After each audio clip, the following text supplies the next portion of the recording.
All right, we will start. Page Kadmon Bob. Can the be centered? What? Yeah. Like this. Okay, fine. Okay. Yeah. Page Kadmon Bob on the bottom section.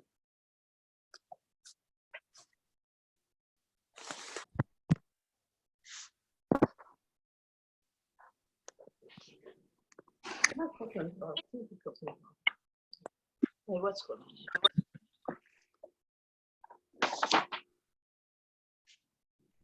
Did you turn the page around? Oh yeah, that's a Kadmon Hey. Wait, Samachalaf. Okay. You over now here, son. What? How can you be on the Kadmon Hey with the AYIN? Wait a minute. We were discussing V'shoresh Hamuna b'Neshamas Yisrael. Right. Here, Rebbe. Okay, so it's up from there. Here. Okay. What is the root of the Amuna and Neshamas Yisrael? We explained yesterday and many times before. There's the word shoresh and moker. Moker is when you get something from a pre-existent situation. But this is like the retainer that holds all of that is in the entire container, everything that's contained in it.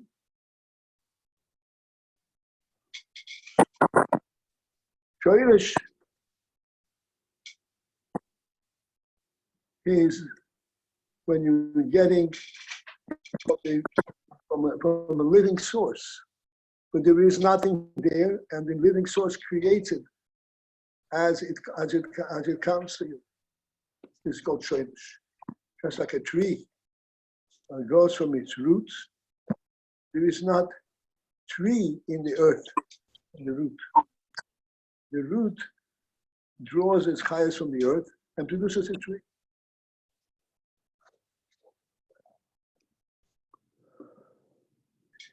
This is what shoresh. Now, at the end of the fourth line from the bottom, on page Kadmon Hey, v'shoresh ha'amuna b'Neshamas Yisrael. What is this root? What creates the amuna b'Neshamas Yisrael?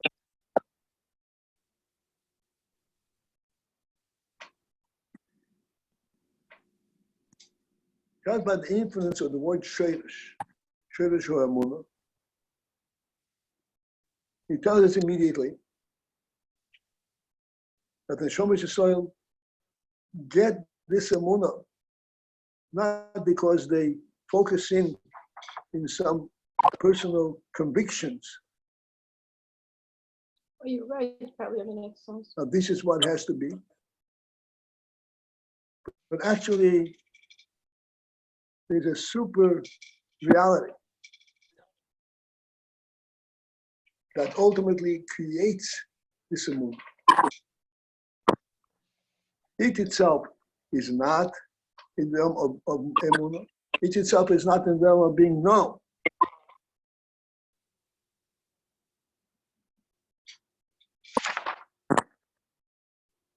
It is beyond being known.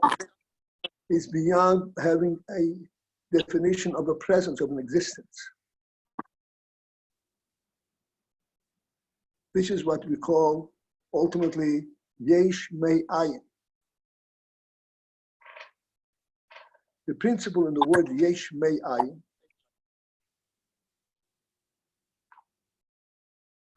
I once spoke about this. Very important principle to recognize. The simple translation of the word yesh may ayin, yesh, from ayin, from the not being the presence of a yesh. So you're bringing a yesh where there is no yesh.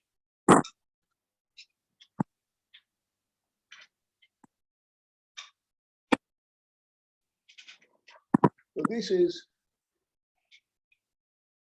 a divine capability to create something when there is nothing there before for it to develop into something. But there is a more significant, more meaningful translation of the word yesh me'ayin. And that is, the yesh comes from the ayin. The ayin has the principles behind the yesh. This means yesh me'ayin.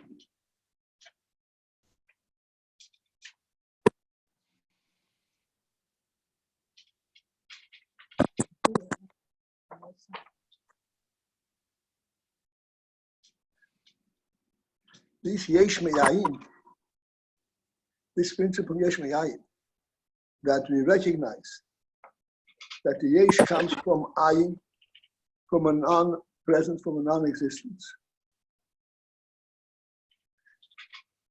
This is the principle of Amunah, which means that we, Yidden, relate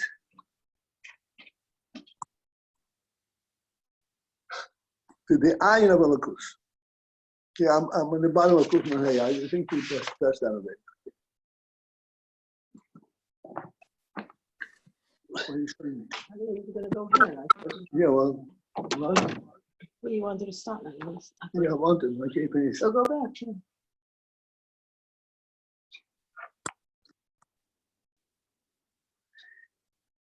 I don't know. I'm going back and forth. I'm right now on page Kufman Hey in the bottom, so that's where we're going to. Otherwise, we're going to go back and forth. At the end of the fourth line, what is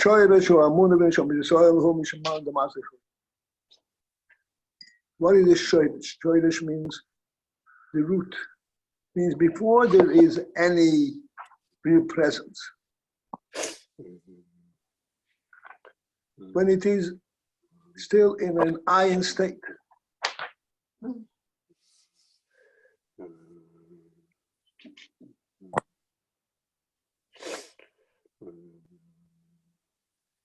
We'll discuss the inner from the ayin state a little bit later. The shorish and the shumane, the mazlei chozi, because at the level of mazel, he sees what the truth is. He sees Elokus. Yona, can you This mute? is where the inner from the Amunah comes from.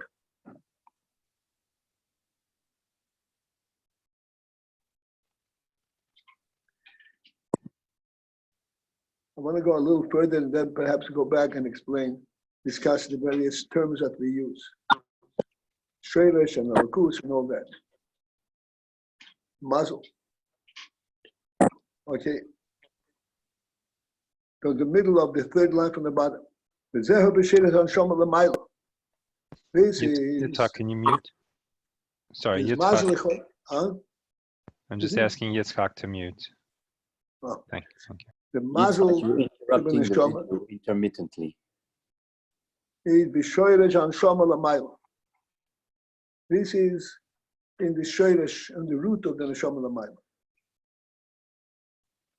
The Iskashruso Belakus, for its connection to Elokus, the connection to Neshama to Elokus, who it is, Mishum, the Mazlei Chozi, because the Mazel of the Neshama sees this Elokus connection. V'roye, and he sees Amitus Achdus Avaya. He sees the truth of Achdus Avaya, of the unity of Avaya.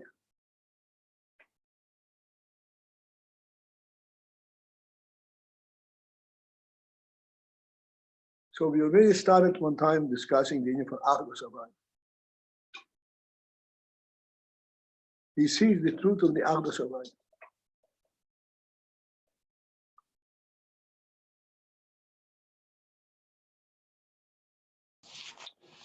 The union of Achdus Avaya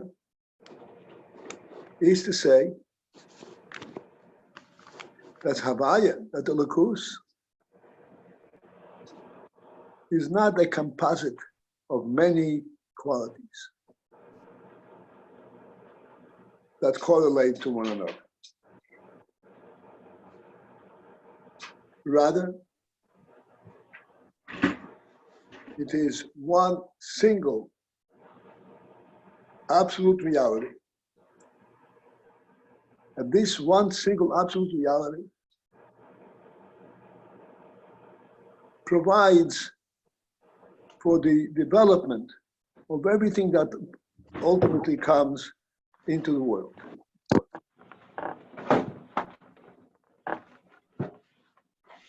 This provision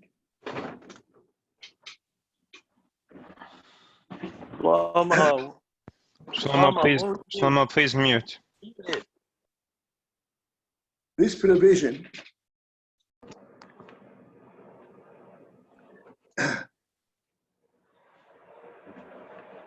Shlomo, please mute.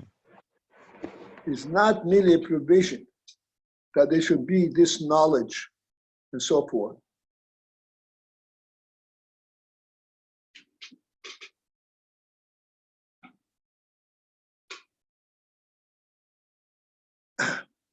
This provision is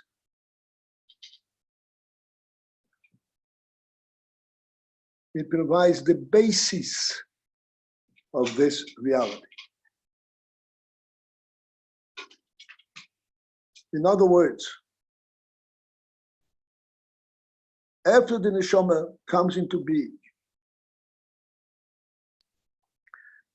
it really has all its faculties.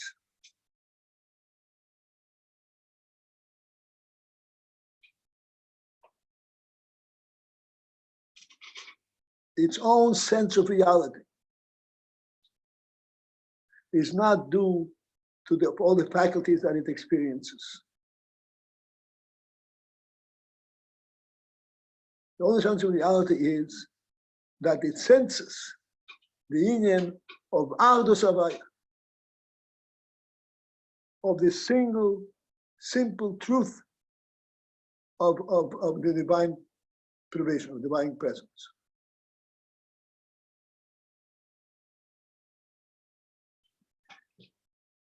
If this is a single, simple truth of divine presence,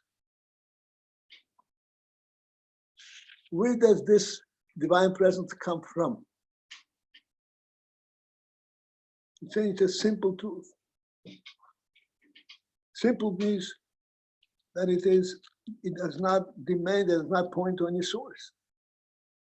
Where then does it come from? How come one sees it?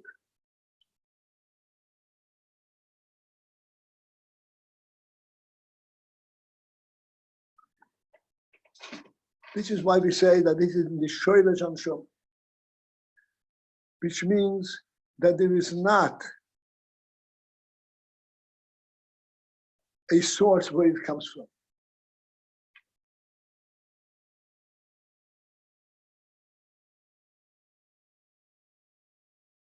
The neshama connects to the truth itself, as it is Lamaila, as it is in the divine truth.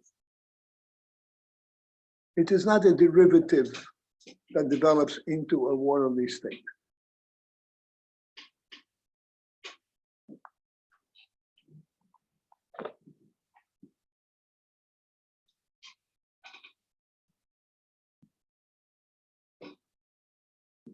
It is a direct insight in the Elokus itself. It is not something that translates from Elokus into a neshama level.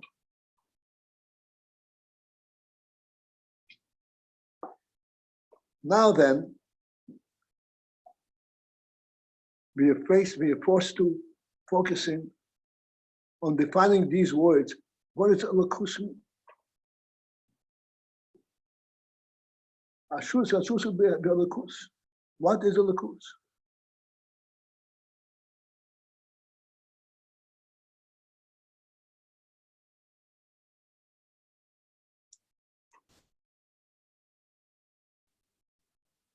So we spoke about this indirectly.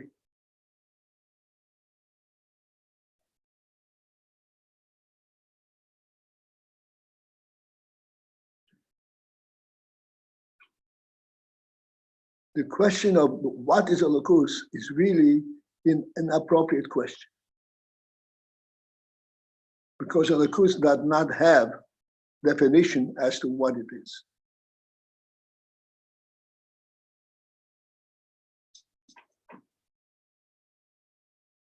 What then is our question?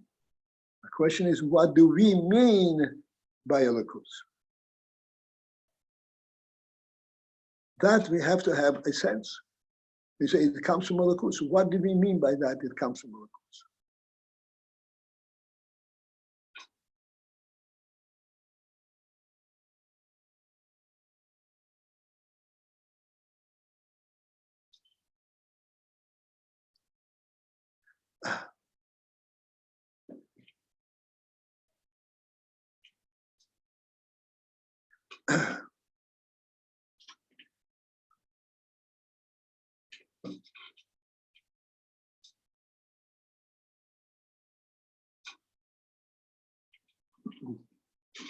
So we spoke about this various times.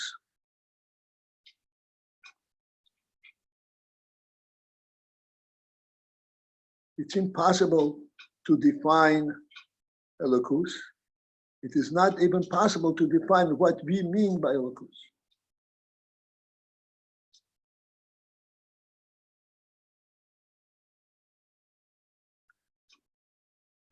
Why do we call it Elokus, divine?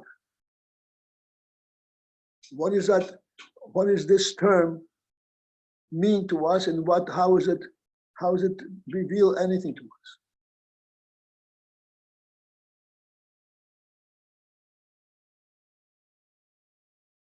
So one time we're focusing on the term divine as we know it in our usage. And we said, what is called divine? When you see something very pure and very beautiful, you say, oh, it's divine. What do you mean by divine? Divine means, in fact, such purity and such beauty that cannot be created within a worldly orientation.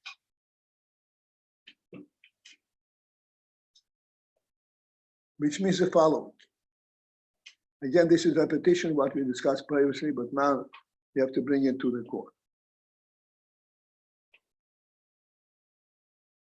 We said many times that when a carpenter conceptualizes a table, and then he goes ahead and builds the table, and he builds a perfect table just exactly the way he conceptualized it. It can never be exactly with that purity and beauty as it is in his concept.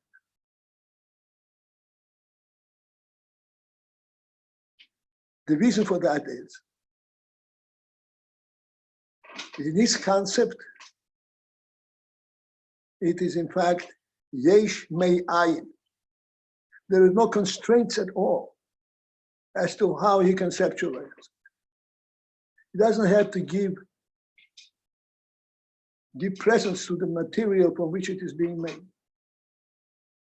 He conceptualizes it in its purity as it should be. If there were no constraints whatever.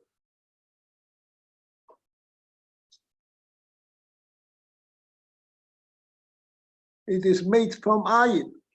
There is no material that gets involved that is participant in building it. This is the meaning from yesh may ayin.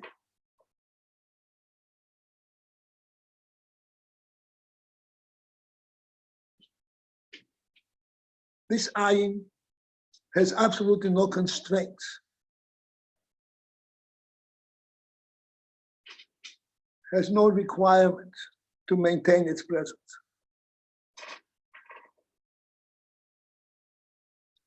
Limit is totally out of place there. It's ayin. What are you going to limit?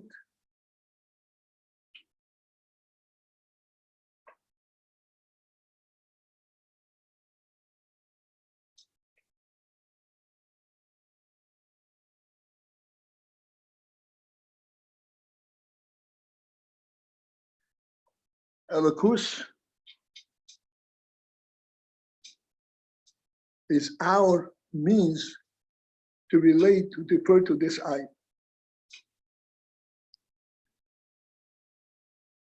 As you mentioned the other day, the Torah begins with Bereshis Bora Elokim. Elokim created the Bereshis.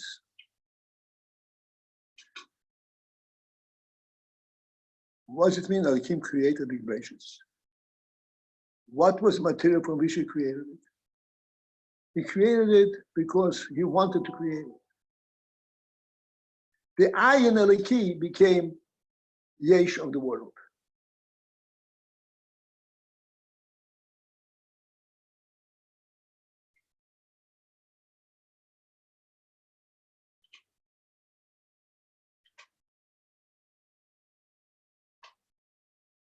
As a result,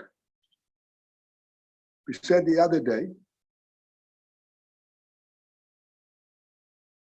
since that it's the AYIN Elokim that became Yesh of the world, the Yesh of the world, it's a Yesh, which is really changeable and conceptually destroyable. It's a Yesh. But this Yesh has an AYIN quality. It's indestructible.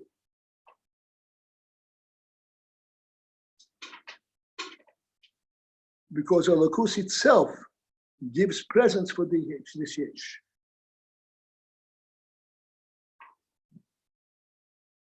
Therefore, this Yesh has an AYIN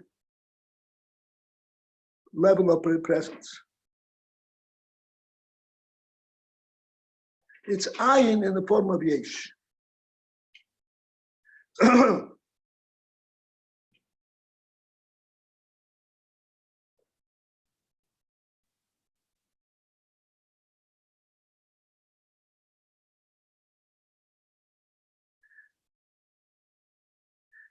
We have a means to identify this and to demonstrate it, although not at all a means to understand it. The reason understanding is impossible in that realm, because understanding can only relate to something that is yesh, that has an element of what we call tangibility, not physical tangibility, but conceptual tangibility, Sechel tangibility.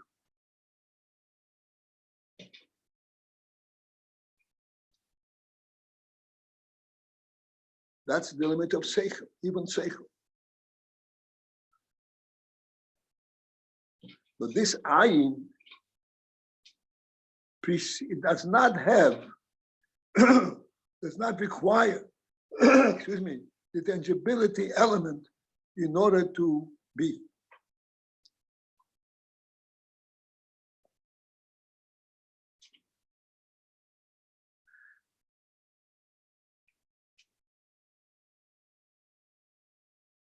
And this is the question that we asked a few days ago.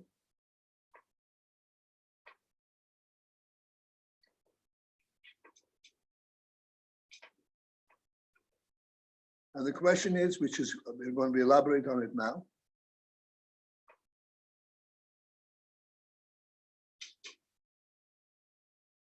We can all readily understand and relate and see that there is a state, something not being. This not being does not have a definitive presence. It's not, nothing's there. Not being seems to be a perfectly natural state of being. You can't challenge this. You cannot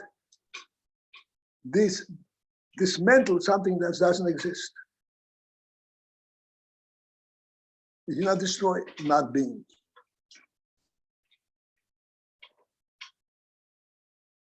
Being, that's already something that has a tangibility to it, that can be changed.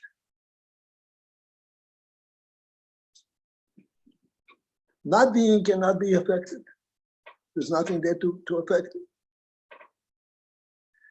And here is the question that we must ask ourselves.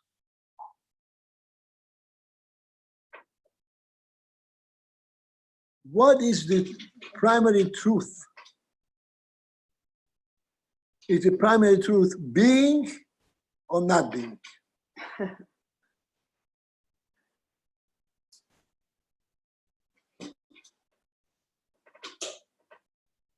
And if we think into it, we realize that the primary truth is really being. Not being does not have a primary truth to it.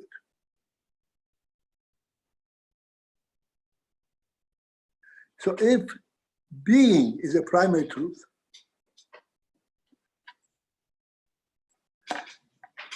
it therefore would follow, based on the logic we presented, that primary truth can be changed, can be eliminated, because it consists of being. And here is where we come to the core of the discussion. Primary truth is being, not being.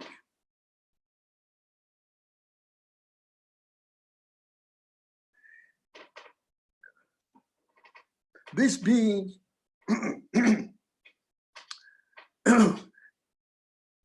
excuse me, a primary truth. If it is primary truth, it cannot be affected negatively. It is invulnerable. It's a primary reality.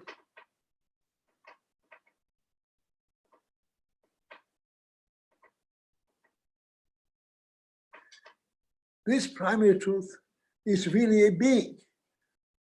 But this being is not vulnerable because it is of a primary truth, of a truth in itself.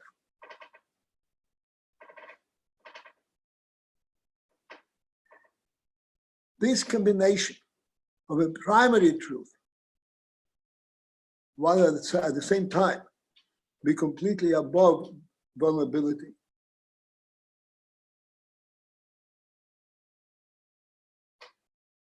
this is what we identify, we call Elokus, divine.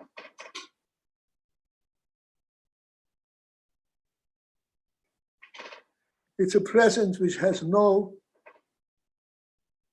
limits, has no means of identifying it from a being perspective. What is there? Can you change its being?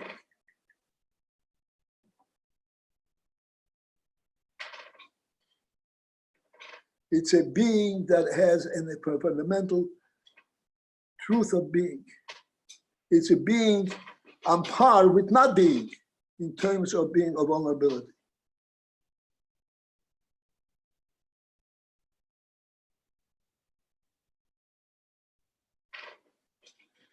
This is what we mentioned the other day. The Torah begins, Breishis bar Elokim, as the Shemayim says.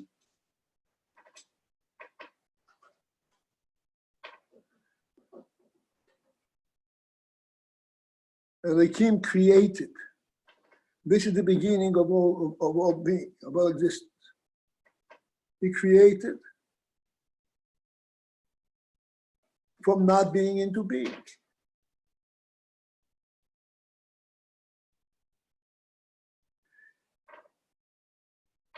Since Elokim is the one who created it from not being, so therefore, what is Elokim itself? Is Elokim a being or not being?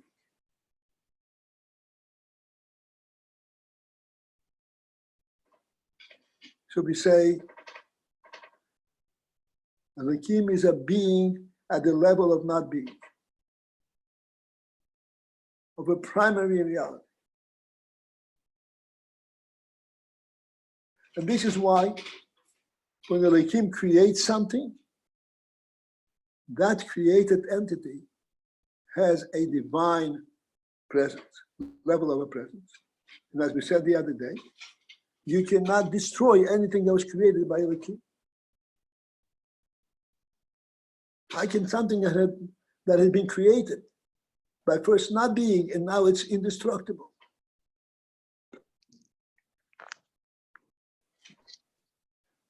Because it is Elohim that created it. And Elohim gave this thing that he created a divine presence. Divine presence it precedes being. This is a being at the level of not being.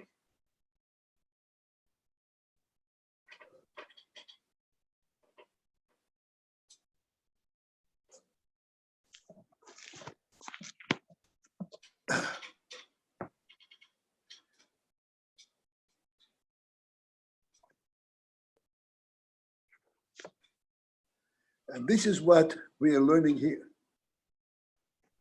In the neshama itself, the level of neshama, which is a divine truth. In the neshama itself, this is called the mazel shel neshama. This is the elokus that conceptualizes the neshama. Neshama itself is already a created entity. This already has a tangible, quote unquote, quality, identifiable quality.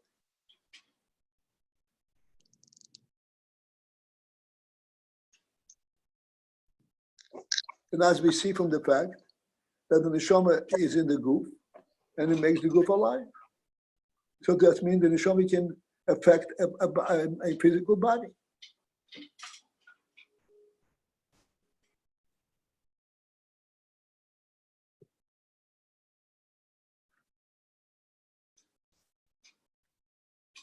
But the shoyresh of the neshama, means the koyach that the neshama has to be that effective. Now with the elokus itself, that's in the neshama. That elokus that's in the neshama, that is not a being that comes into being. This is a being at the level of not being.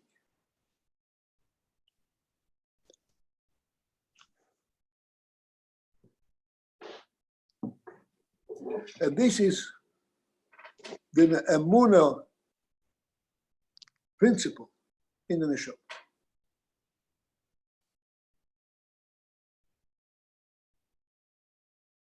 The emunah principle in the neshama, after all these circular talking,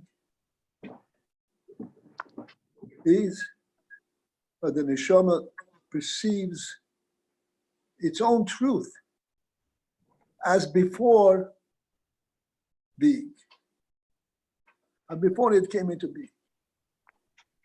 It perceives its own truth as it is part of Elokus itself.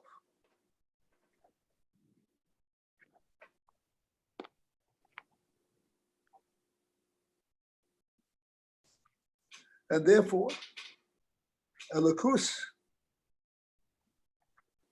in the neshama, in the concept of neshama itself, this is its own primary reality.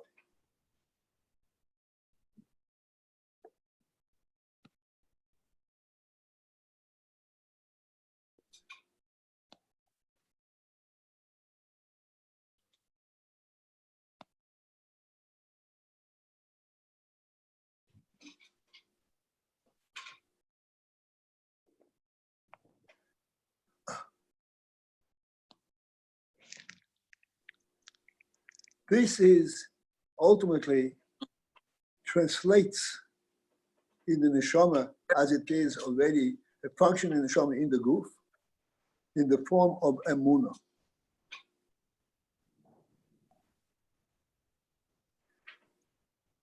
What is that form of Emunah? That form of Emunah is that even though the neshama is now a presence,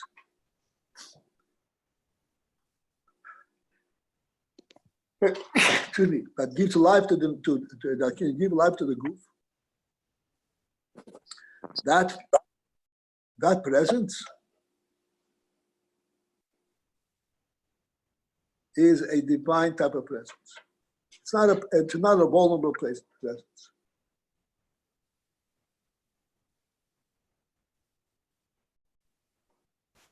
And thus, there the neshama sees and relates to the elokus as it is prior to creation, to creating the neshama.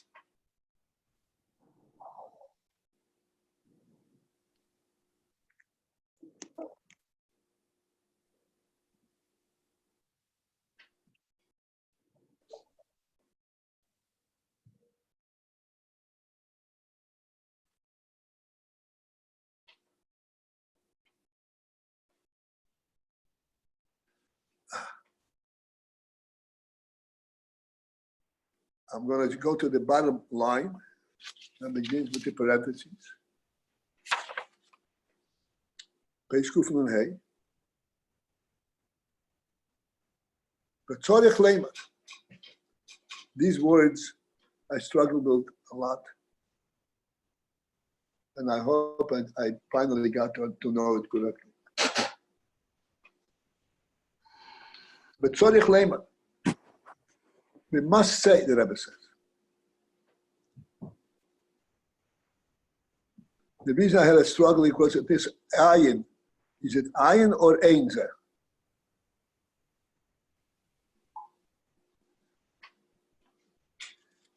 I finally decided that this word is not AYIN, but AYIN. At AYIN, this AYIN, from which everything is drawn, this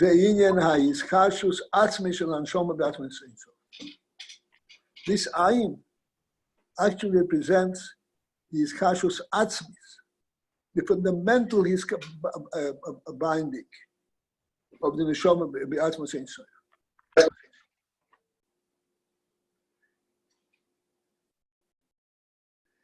The term iskashus atzmis shel neshama be'atzmas ein sof.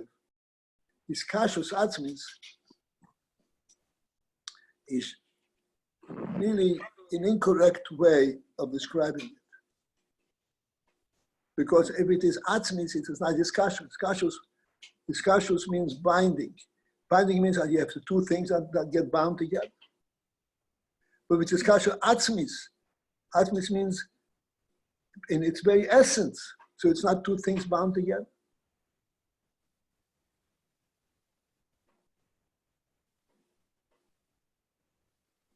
The reason we refer to it as Kashus Atzma Shel Neshama is due to the fact,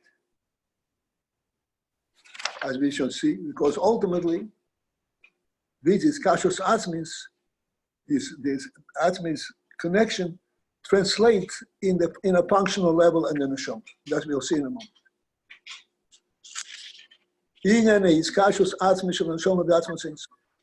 This is the principle of the atzma. Atzmis means essential. Essential here does not mean important. Essential means of the essence. The very reality itself is bound with the atzma saying so. And why is there this? Where does this kashus atzma and so come from? Shezehu.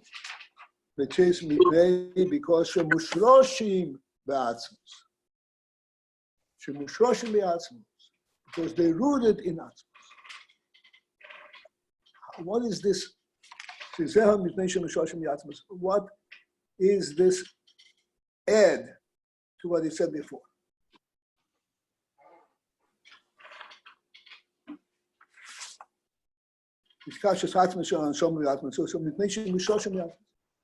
What is this mission?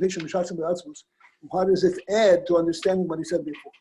You see, he seems to be repeating the same thing in different words.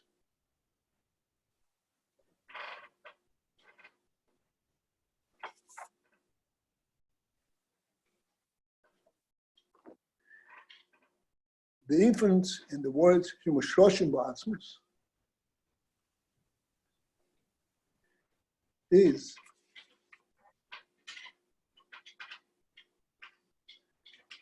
again, I'm going to deviate slightly and go to the motion.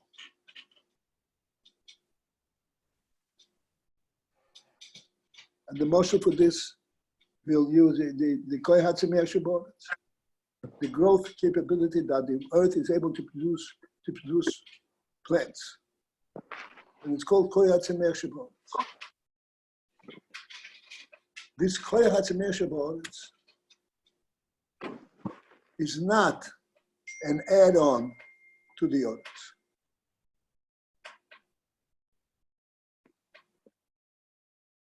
This is what earth is in its initial creation.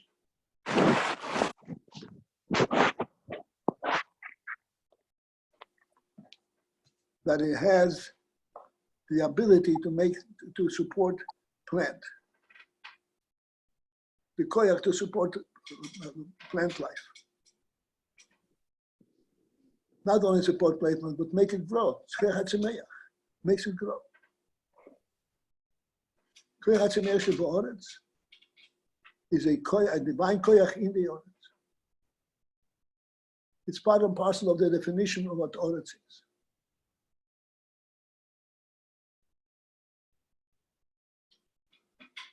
So similarly, when we say over here,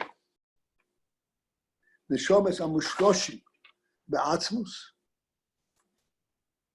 Mushloshim Be'atzmus is like the Koyach Hatzimei Shabbat. Atzmus has the AYIN of the Neshama is.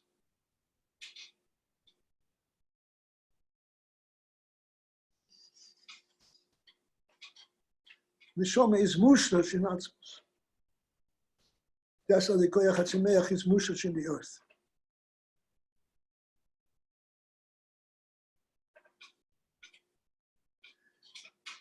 Therefore, since Neshama is mushrosh in the Atzmus, therefore Neshama and Atzmus are inseparable.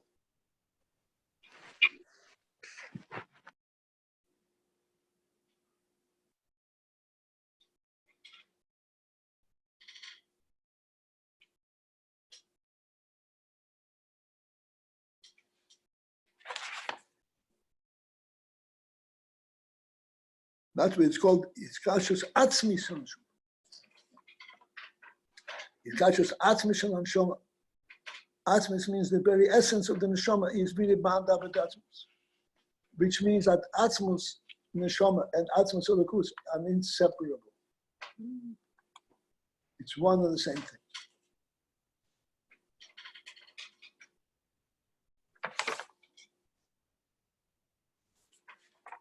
And the reason that it is Kashus Atmas also be Atmas in so Shezehu, the last words on the page Kufman Hey, Shezehu Mipnei Shemushroshim Be'atzmus. Okay, let's again go back to these words. Shezehu Mipnei Shemushroshim Be'atzmus. We already said these Kashus. Shemushroshim Be'atzmus means that the whole concept of Neshama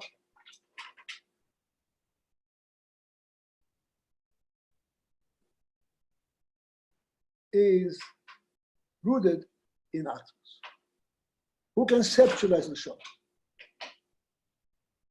Atzmus conceptualizes Neshama.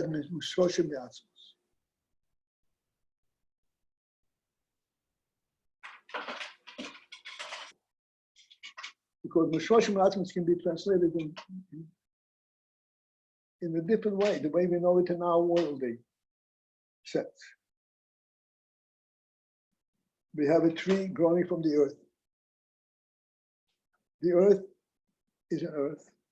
We put a seedling in the earth, it will break up the seedling. But the tree is not created by the earth, from our perspective. Although, in truth is, the Torah says, the that the earth produces vegetation. How can the earth produce vegetation? Where did it come from? The answer is that when Rebbe created earth to begin with, earth has in it the concept of vegetation. This is what Oretz is. Breish is part of the Himmel Shemayim Bez Haaretz.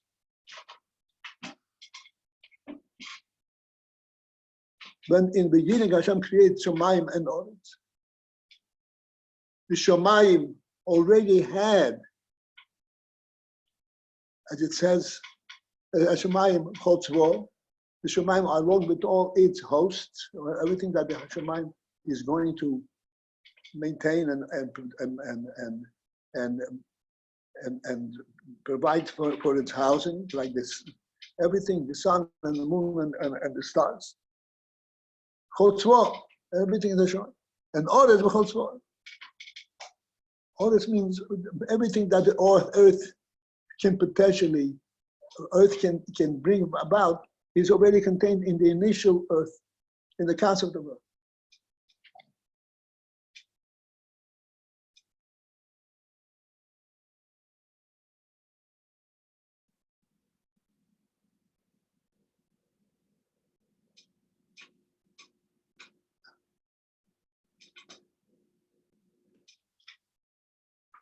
Similarly, the Neshamas Yisrael are rooted in the Lakus, as it is in the Lakus level.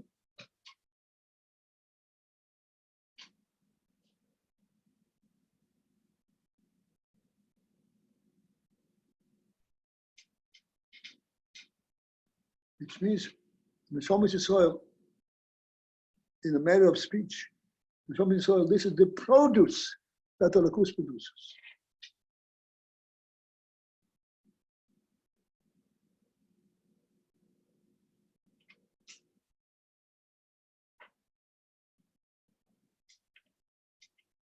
Because the Neshamas Yisrael, this is what they mushras belakus. The Lakus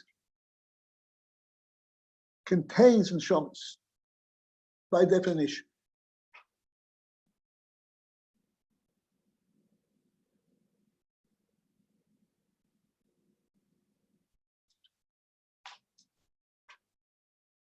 This is the pshat that the mushras be'atzmos are be'atzmos.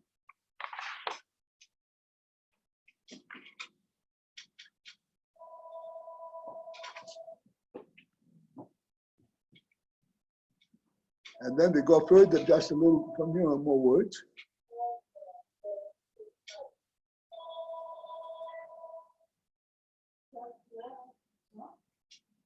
The mushras be'atzmos, mushras mokimachi. Ach lamato, and here is the catch. Ach lamato, except that he lamato, the way he translates, in here below in the world, harezeh bo b'chinas emunah.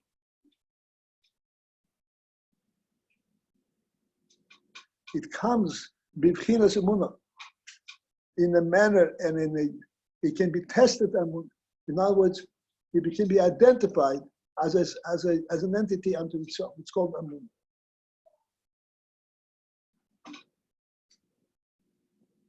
Why is it called B'chinas Amun? Because he, beloved, there are two distinct inyanim. There's the neshama, the life element, and what it's bound up with, and what its intent is, what it wants. This is how it translates in the world. This is why we say here, but below it comes b'chinas emunah, in an emunah manner. Although the emunah and the neshama itself is really one and the same. Because the neshama itself is rooted in that which the emunah is. I'm going into the parentheses at the end of the first line. It's explained elsewhere. That the power, Toikev means insistent power, invariable, emunah that cannot be budged. Nothing can possibly budge this emunah. This emunah pshuta. Pshuta means simple. Simple means because it represents the very essence of the neshama itself, not an add-on to the neshama. It's not separable from the neshama. The toik, the power of the emunah pshuta, the simple emunah, sheba neshama yisrael, that is part and parcel of the neshama yisrael. Who it is? Meshum, due to the fact the mazle chosi, because at the mazel level of the neshama, and we already spoke briefly, mazel means the source, that which gives it a right of being. The mazel, the neshama sees, what does it see? He actually perceives and sees the truth of the thing. He sees the truth of how it is bound up with the Elokus.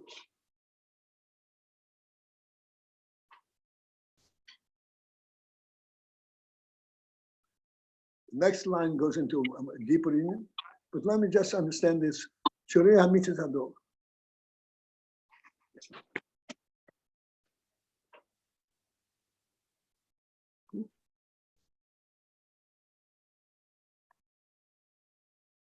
A child is being carried by the parent.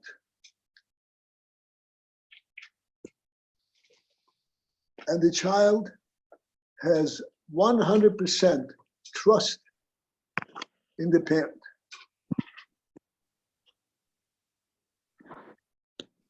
Although the child and the parent are two separate entities.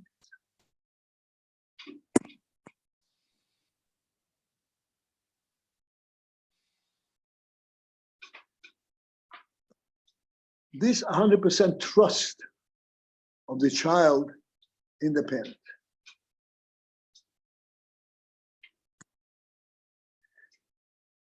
And we say it's 100% trust.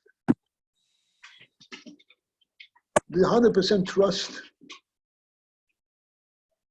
to identify, to define it, means to say that it's not something that the child contemplates. Can I trust him or can I trust him? Why would he do that? Why would he not do that? Does it come to any kind of a rationalization that binds him with his parent?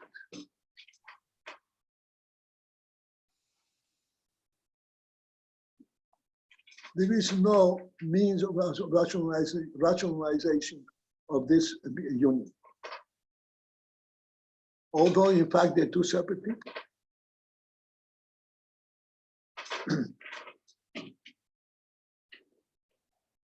In this way, we have a demonstration of a binding of two separate entities.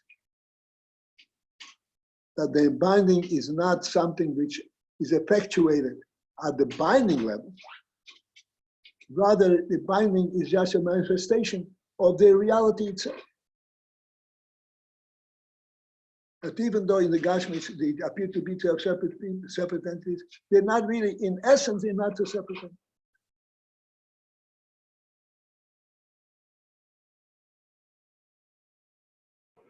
So why are they binding them if they're not separate entities?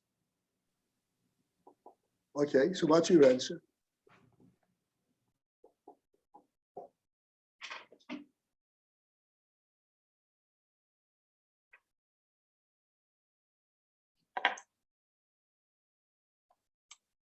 Okay, I'm being pointed out that it's time is almost up, right?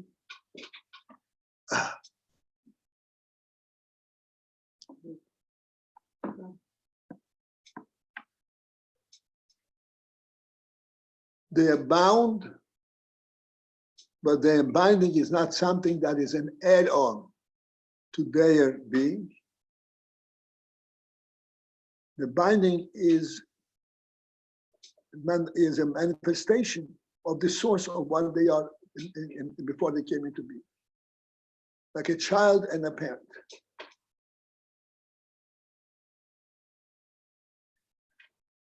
In the Torah, we know how does a person identified in the Torah? Yitzchok ben Abraham. Why doesn't Yitzchok have his own identity? Yitzchok. The definition of Yitzchok is ben Abraham. And so forth, from the Abraham on, it's always this way.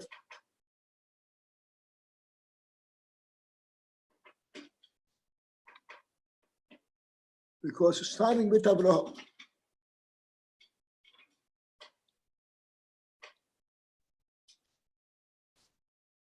let's challenge ourselves in this Yitzchok ben Abraham.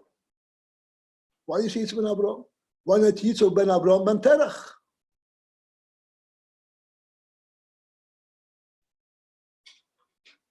The original human being, the original source of Yitzchok is Terach. So we say, no, Yitzchok ben Abraham.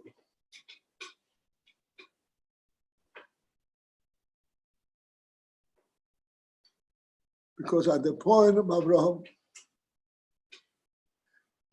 a new reality has surfaced.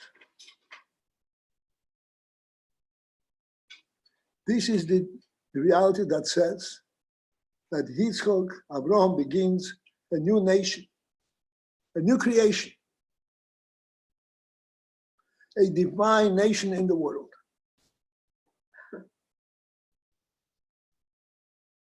This is why Yitzchok begins from Abraham, not from Terach.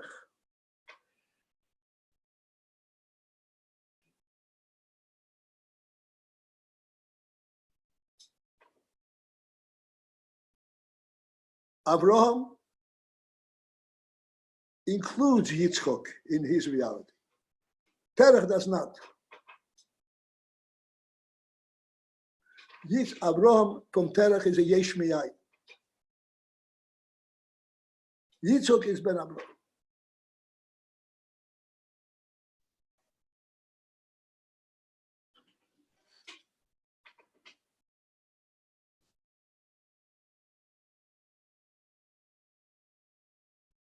This principle that there is in the Shoyresh of the Neshama, of a Lakus,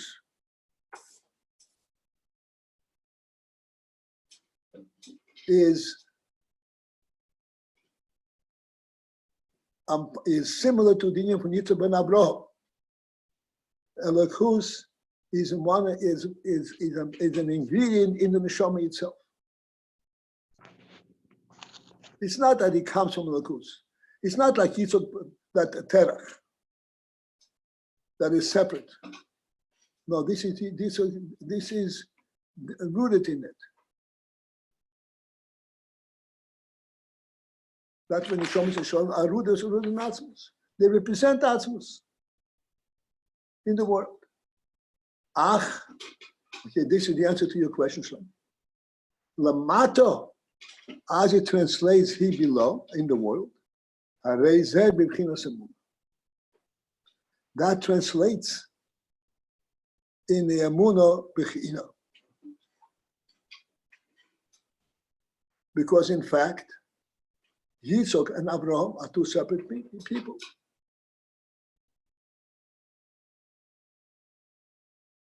They each have their own neshama. They each have their own activities and so forth. But there is this subtle reality.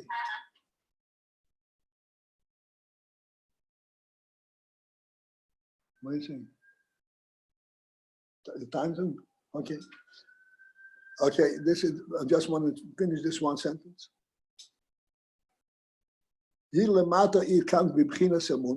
Which we'll have to leave over to tomorrow, Mitzvah. But it means B'chinas Emunah means that we have, he below, even though it's one and the same thing, Eden and Lakus.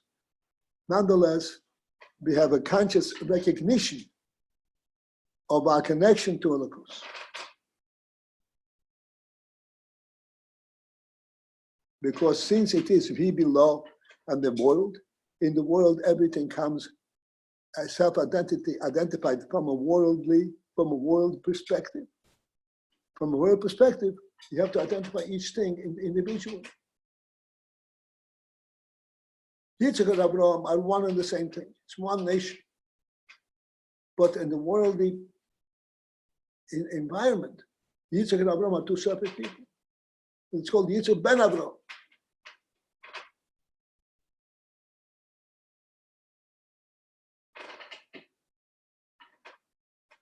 Bishop, when he says, Lamato, when it comes down here in the world, it comes in the form of Amunah. Amunah means something that connects the two, rather than a perfect unit. Okay, so this is going to be for this morning.